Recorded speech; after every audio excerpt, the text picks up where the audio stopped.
So I've been watching the World Cup this year, and if you have two, I want to ask you something, okay?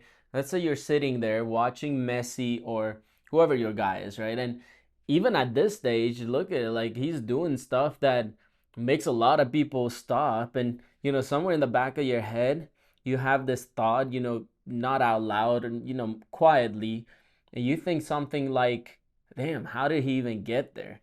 And then right after that thought, maybe without even noticing it, another one comes and you're like, why not me?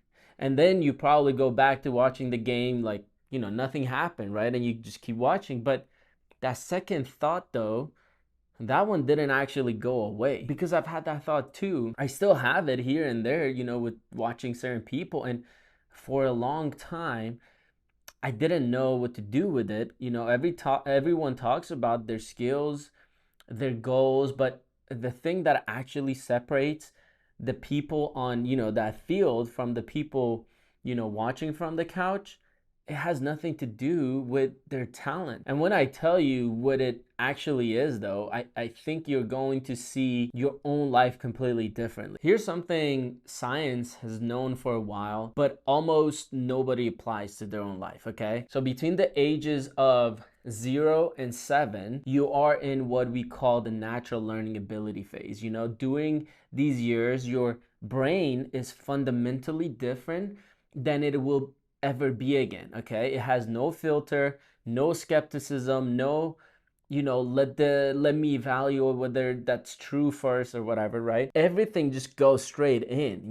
The words you hear, the emotions in the room, the way your parents talked about the world and whether they included you in it, right? It all gets absorbed. It becomes the code your brain runs on. And this is the uncomfortable part. Most of us are still running that same code. You see, like that phase ends, the filter locks down, and once that foundation is built, that thing is incredibly difficult to change it on your own.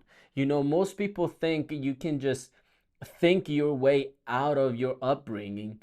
You can't. You're trying to reprogram a house with the wrong tools. You're trying to use a filter that doesn't exist anywhere to fix a foundation that was built before you knew you were being built, okay? Look at Messi through this lens, okay? He grew up in Rosario, Argentina. Hopefully I pronounced that right. Football wasn't just the sport there. It was the language. It was how the streets talked, it was how families spend their Sunday. He was inside of that environment during those critical years, okay? And his grandmother, I think her name was Celia, she was one of the first people to really see him and his potential, right? To give him the vocabulary for what he was before anyone else did, right? So Celia, she was the primary family member who took Messi to his early soccer practices and, saying without saying it, like, you belong here, okay? And when Messi was just, I think, 4 years old, he joined their local club. And the coach initially thought he was, too small to play, but his grandmother was the one who stepped in and convinced the coach to put him on the pitch.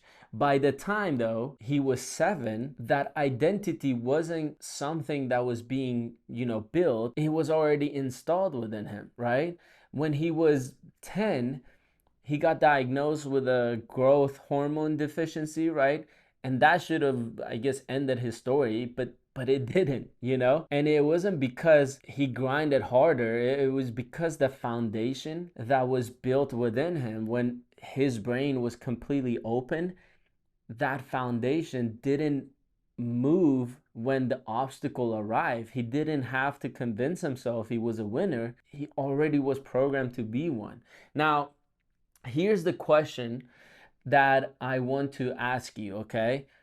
What vocabulary was installed in you between 0 and 7, right? For most of us, those years didn't come with that environment. We got, be realistic, don't get your hopes up, that's not practical, and your brain took it all in and it filed it and built a whole foundation out of it, you know? And now, years later, you're trying to build something on top of that foundation. And here's the thing that nobody talks about, right? And I never heard anyone, I guess, talk about it, right? You cannot out discipline bad programming, you know? Think of it this way. You know, when a car makes, you know, that rattle sound under the hood, and let's say you don't have time to deal with it, so you just turn off the radio, you know, and for a while that works, you know, because the music's covering it, you know, you almost forget the rattle is even there. That's what I feel like most self-improvement is, you know, it's just louder radio, you know, more habits, another book, better goals, another course, you know, and you end up wondering why after all of that work, you still feel like you're in the same place. It's not because you're lazy, it's because you're running a, you know, new software on an operating system that was written by a 7-year-old version of you, you know? And that's in a world that handed you the wrong words. You know, I've had to deal with this personally. I didn't go to college and I only worked one job, you know, which was half sales and half like customer service. And the most I ever made was like $2,000 in a single month, you know? And I felt like I had gotten really good at adapting to someone else's framework, but that wasn't aligned with, you know, my own vision and the potential I knew I had. And you know, I want to be clear about what I mean here, because I'm not talking about therapy or, you know, affirmations or whatever. I'm talking about accessing that original programming window even as an adult and fundamentally changing that code, right?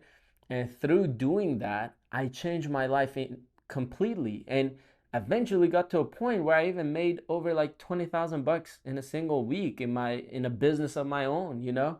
And I've helped hundreds of people who also changed their original programming. You know, I'm talking about people who were stuck for 20, 30 plus years, and in a couple of years of using the tools I use and the methods I use to change my programming, you know, they accomplish more than they ever did in their entire lives. You know, they didn't just work harder, you know, they changed their foundation. And if you want to know what I'm talking about and what that looks like, you know, for you or your specific situation, just reach out to me. You know, I always put a link to my Instagram in the description.